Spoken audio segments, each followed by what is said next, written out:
lines and 11s.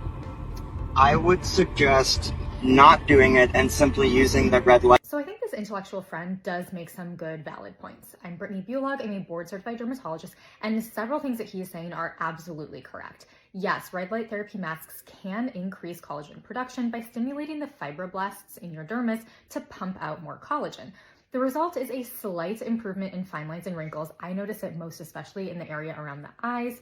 You also get a reduction in the appearance of pores because that collagen structure supports those pores a little bit better. And you're also going to get a little bit more smoothness to the surface of your skin. But these results pale in comparison to the results that you get from Botox injections in reducing wrinkles.